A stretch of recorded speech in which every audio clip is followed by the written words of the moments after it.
Video games are a great way to act out our most inappropriate fantasies without lasting repercussions, but few games have lured me to the dark side quite as quickly as Untitled Goose Game.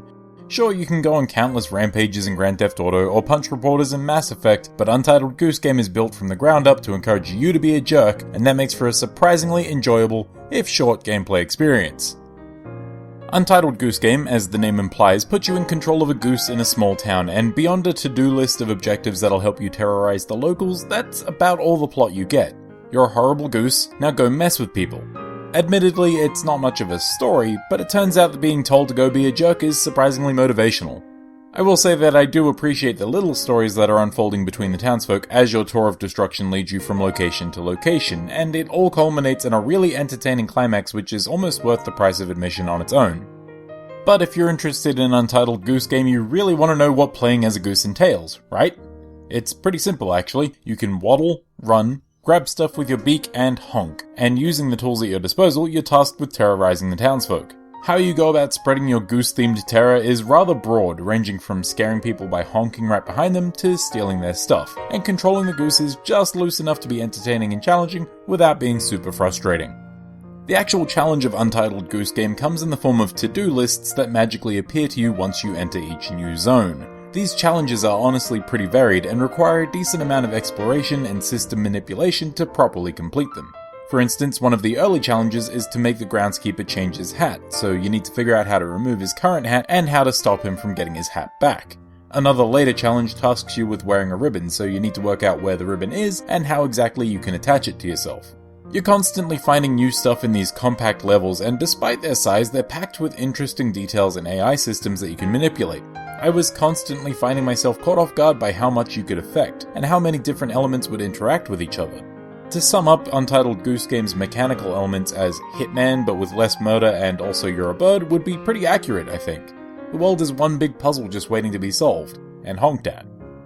The only major issue I have with Untitled Goose Game is that it's not incredibly long. Even if you choose to complete every item on each area's to-do list as you come across them, the game won't last much longer than a couple of hours. But there is some enjoyment to be taken from simply messing with the people of this small town without any clear goals in mind, and there are plenty of to-do items that remain secret until you finish the main challenges, so there are reasons to continue your big honking adventure, even after the game's big climax.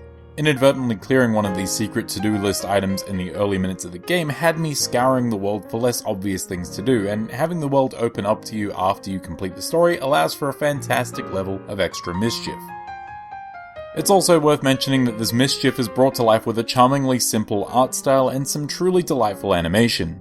The goose itself is animated with so much attitude, from its goosey swagger when it waddles, to the way it aggressively flaps at people shooing it out of places, and I lost entire minutes to the childish giggling that comes with untying some guy's shoelaces, then waddle strutting away only for him to trip over in the most goofy manner possible.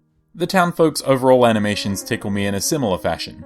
Their run cycles are so charming and helpless, and it all feeds back into this game making you feel like the biggest and best jerk who ever existed.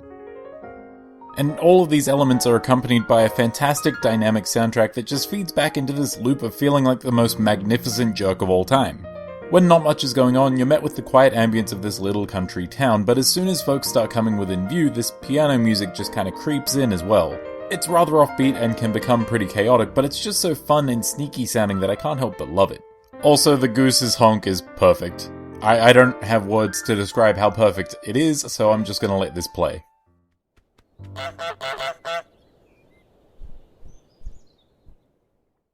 With all that said, Untitled Goose Game is excellent. Untitled Goose Game is by no means a long experience, unless you're adept at creating your own fun, but what it does offer is an incredibly cathartic and goofy time, and I can't think of a moment where I was playing this and not smiling and chuckling like an idiot. If you like exploring smaller worlds and messing with in-game systems, or are just looking to cause some consequence-free trouble, then you should definitely check out this delightfully charming indie title.